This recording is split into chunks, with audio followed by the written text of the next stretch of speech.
when you're talking about change, figuring out a way to frame it so that you're not changing the person, the person is choosing to change so that they Yeah. can be more effective. Terribly difficult to do, but Mhm. that is the job, and is why it's so hard to do, because you have so many different people that you're communicating with, and you're trying to navigate their communication styles. So you kind of have to be a little bit of a communication chameleon in order to Mhm. speak to each of your different groups of people, and then the individuals within those groups. Hello, everyone, and welcome to the Brighter Together podcast. My name is Janet Courtney, and my guest today is Jonathan Royce. Jonathan is the superintendent at Onstead Community Schools in Onstead, Michigan.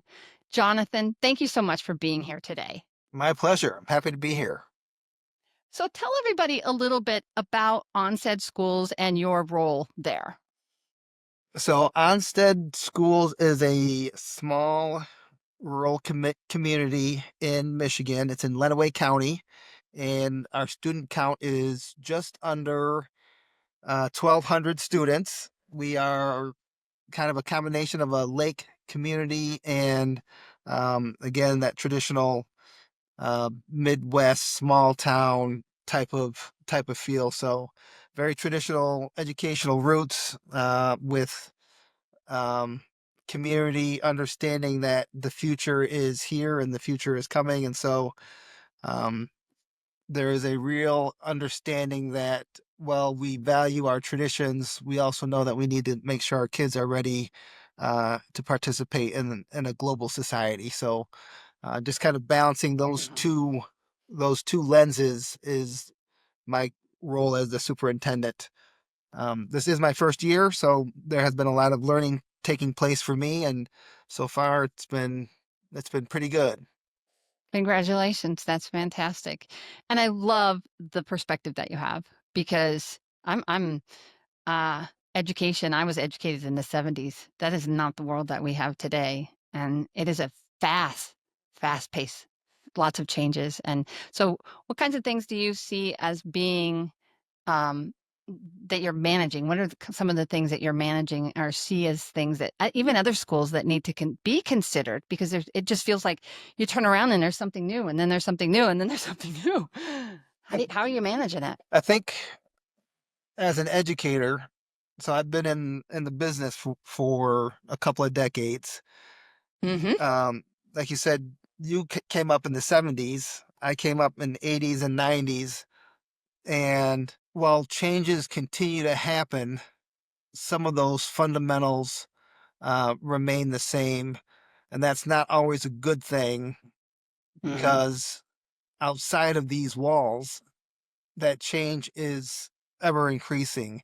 And so figuring out how to support your staff and give them the tools that they need so that they can impact students' lives is what I consider the role of the superintendent, is removing barriers from staff so that they can get the things that they need, so that they are not stressed out about the things that kind of the superintendent has to deal with.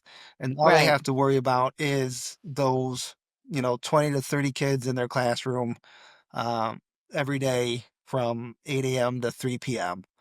So Yeah. that's kind of what I consider my role, is to provide the shield of the outside noise so that they can Hmm. hunker down and get the materials and the information that they need uh, to help the kiddos. So what kinds of things do you do to support your staff? What kinds of things have you implemented? So a lot of the what I do is soft skill based. So it's a lot of person to person interactions, making Hmm. sure that I'm getting out into the buildings, making sure that I'm empathetic to the things that they're going through, understanding that they're the ones that are closest to the kids, and that in my role, I am two or three steps removed. And so understanding that I need to ask them for their input, and not just ask, but listen, and then consider the implementation of those things that they're asking for, in order to support them, provides them a sense of one, being heard, and two, having some control over their environment. Um, and having control for humans helps us feel grounded and safe. And so trying to create a culture where they are um, absolutely valued for the hard work that they do, understanding that dealing with children from, you know, 3.5 to 18, depending on where Uh-huh. you are in that instructional kind of scope, um, is tremendously difficult. If you're listening and you have your own kids, think of the one or two or three that you have, and then imagine a class full of different personalities that as a teacher you're struggling to manage. And if you're an elementary principal or teacher, you have those same 20 to 30 kids every day for most of the day, and you're navigating humans' behaviors, and they're bringing those Uh-huh. behaviors in from environments that you have no control over. So you don't know what those kids are going through, but your job is to be the light, regardless how your day's been. And so that is exhausting mentally and emotionally. And so the Uh-huh. jobs of the admin, for me, the principals, the support staff, and then kind of central office is to support the staff so that they can do what they need to do for the kids. So it's Yeah. like those things I mentioned, like what do you need? And how can Mhm. I get that for you so that you can help the Yeah, kiddos? for sure. Yeah. And that's a tough job. It's a tough job. It's interesting you said light because we're lighthouse therapy, and we are lighthouse therapy because one of the things that I used to always pray when I was seeing kids. I don't get to see kids anymore because I'm in, I'm in this very similar role to what you're doing, right? And I've been a speech therapist for 31 years, but my prayer was always, Lord, let me be a light in this dark world to the kids that I serve. Hmm. And that's exactly what, that's exactly it. And we're there for the kids. We're there to serve, and so you are making a pathway for them, and I love that because it's critical. Yeah. It's critical what you're doing. And Yeah. So, they're having, we have I have a fantastic school board. They are mostly on the same page about most things, which makes it really easy for me to do my job because they're supportive and they're not, uh, th- this group does not have individual agendas. Um, mm, and, and they believe in being of service. And so their role as board members is to be of service, and that's how they present. And so from the top down, um, it is about service and about yeah. what we can do as a community. Um, the school system is the largest employer in our little Mm, town. Um, everybody within our staff either has a kid or has a relative or lives in the general area, and so it's not just teaching here; it's living here. And so we have a large number of our teachers are also coaches. And so it's not just, 8 to 3, it's 8 to 5 or 8 to 6 or 8 to 7, depending on who that staff member is.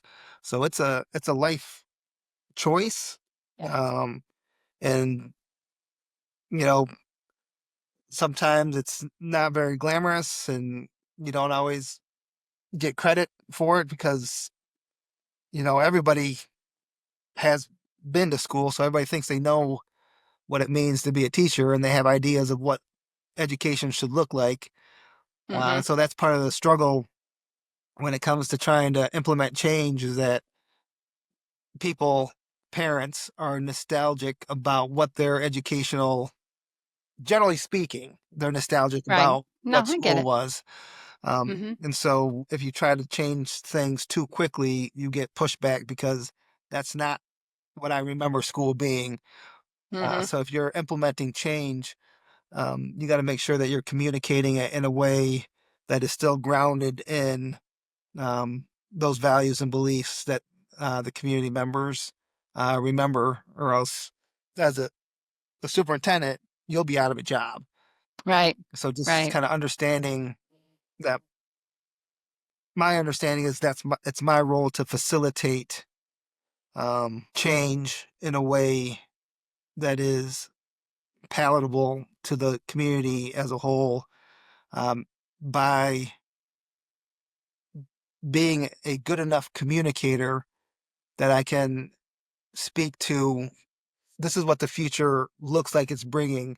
Here are the changes that we need to make within the educational system so that we Right. can bridge the present to the future in a way that makes sense, um, for the community and for the kids and for the staff. Like everybody Mhm.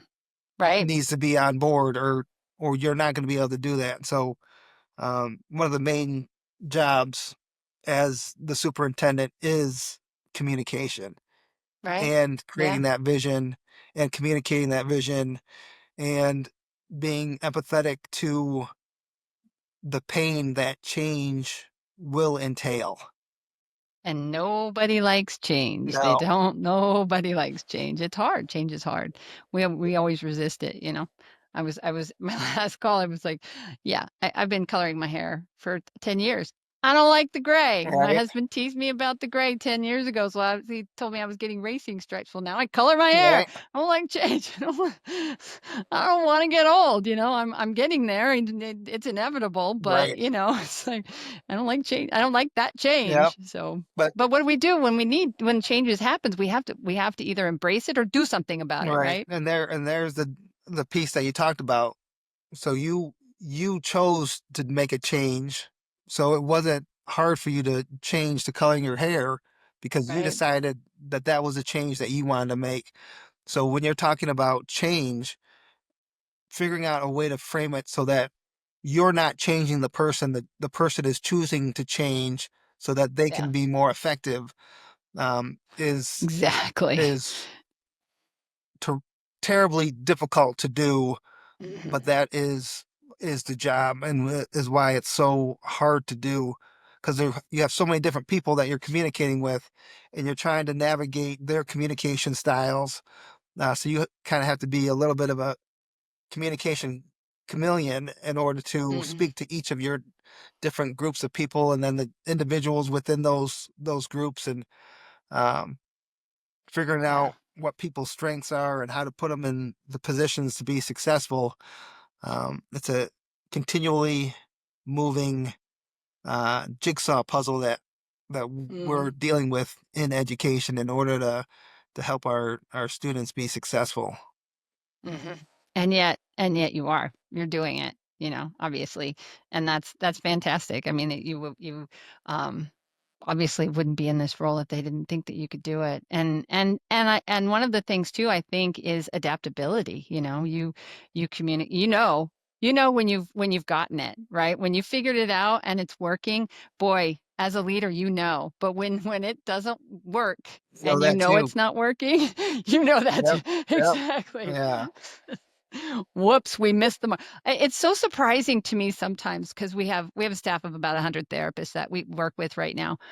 And I think I've got my messaging right, and then I get it out there. And I always tell, and my daughter, we're a family business, so as my daughter is going to take over in the next 8 to 10 years or whatever, I always am talking to her about our plans. And I just you just mentoring, constantly mentoring. But I'm like, if we get more than two questions about what we've put out, we miss the mark. Hmm. The messaging isn't clear, and we need to go back and go, okay, what? And that question, they're asking those questions because they don't understand what we thought we were so clear about, right? Right. So, I mean, and even as a speech therapist of 31 years, I still don't, you still don't get it 100%, but you're constantly working on it, and you're constantly adapting, and you're constant. And the bottom line to what you do and what I do, and I know you get this, is the children. Everybody wants what's best for their kids, and that's why you get mama bears who don't change it, right? Yep. So, Yeah, yeah. absolutely. Foundation is kind of the kiddos. One of the things that I get to do because we're a smaller district. We're all on one campus, so Mhm. I'm able to start my day walking through the buildings. So I see um, those pre-K kids, which are 3, 4 year olds, all the way to our seniors. So I can see the whole range of development Mhm. um, in my morning walks. And so just, when you see the seniors and you see kind of their affect because they're almost done here, May 8th. Oh, especially right now Yep. in May. Yeah. You're when is graduation for you guys? We have it in 2 weeks, 2 weeks. 2 or 3 weeks.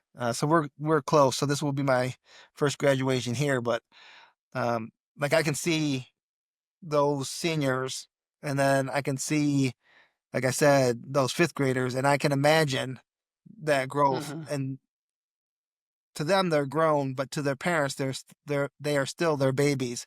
So, like you Right. said, like that the family um, unit and how families are so protective about their kids, and rightfully Yeah. so, and Yeah. protective about their education. Like all this is in the mix of an educator.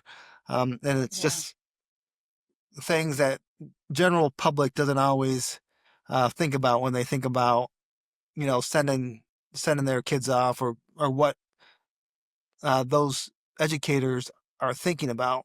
Like if you have a good staff, they're thinking about that kind of stuff all the time. Like, what are the buttons that I can push to motivate your student, regardless of Mhm. their age, so that I can get the best out of them, so that they can be the best contributors to your family first, really, and then Mhm. kind of the larger community. So, For sure.